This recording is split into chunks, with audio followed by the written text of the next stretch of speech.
Congress party ప్రభుత్వం Congress party పక్షాన రైతులకు సంబంధించి వారి భూములు కోల్పోతూ ఉన్నారు,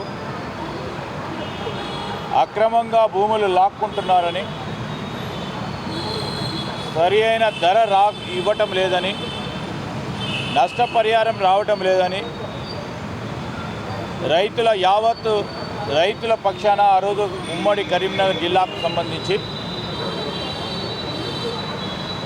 పబ్లిక్ హియరింగ్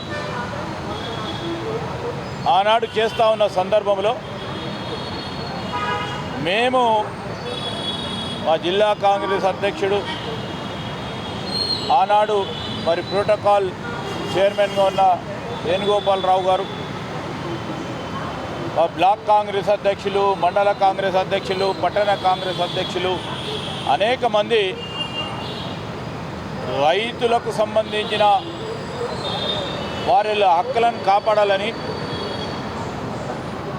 రాతోరాతు సబ్ రిజిస్ట్రార్లు వచ్చి ఇంటికి వచ్చి రిజిస్ట్రేషన్లు చేసుకుంటున్నారు భయపెట్టి అని మేము విజ్ఞాపన పత్రాన్ని ఇవ్వటానికి వెళ్ళటం జరిగింది. చాలామంది రైతులు, అదేవిధంగా కాంగ్రెస్ పార్టీ ఒక ప్రతిపక్ష పార్టీగా నాతో పాటు వీరందరూ కూడా మరో 12 మంది మీద అక్రమంగా అన్యాయంగా అధికారం ఉందని వివిధ సెక్షన్లు పెట్టి నాన్ బెయిలబుల్ కేసు పెట్టడం జరిగింది. 8 సంవత్సరాల పాటు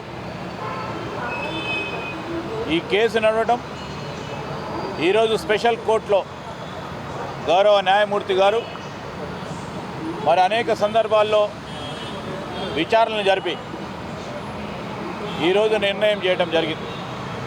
అందుకోసమే ఆ రోజు కేసు పెట్టినప్పుడు కూడా చెప్పడం జరిగింది, ఏదైతే మీ కాళేశ్వరం ప్రాజెక్టు కడతా ఉన్నారో మా ప్రాంత ప్రజలకి, మా రైతు సోదరులకు అన్యాయం జరుగుతూ ఉంది. ఒక్క చుక్క నీరివ్వకుండా ఇంకో దిక్కు వారి భూములను గుంజుకుంటూ, ఇళ్లను గుంజుకుంటూ, వారి పొందుతూ ఉన్న ఉపాధిని కోల్పోతూ ఉన్న సందర్భంలో అన్యాయం జరుగుతూ ఉంది అని ఆ రోజు ఆ ప్రభుత్వానికి సంబంధించిన పెద్దలకు చెప్తే మమ్మలను ప్రశ్నిస్తామని, మమ్మలను ప్రశ్నించే ఎవరు లేరు అని అటు రైతుల మీద ఇటు కాంగ్రెస్ పార్టీకి సంబంధించిన మా నాయకులపైన మా పైన అక్రమంగా కేసు పెడితే ఆ రోజు కూడా చెప్పినాం, న్యాయం మా వైపు ఉంటుంది, మాకు రాజ్యాంగంపై నమ్మకం ఉంది, న్యాయస్థానాలపై నమ్మకం ఉంది, తప్పకుండా ఈ అక్రమంగా పెట్టిన కేసు, తప్పుడు ఆరోపణలతో పెట్టిన కేసు ఎప్పటికి కూడా నిలవదు. ఇది ఖచ్చితంగా మేము బాటంగా, ఎందుకంటే రైతుల పక్షాన్ని నిలబడ్డాం, అక్కడ నష్టపోయిన భూమి కోల్పోయిన ఆ అక్కకు చెల్లకు సంబంధించిన వారి పక్షాన్ని నిలబడ్డాం.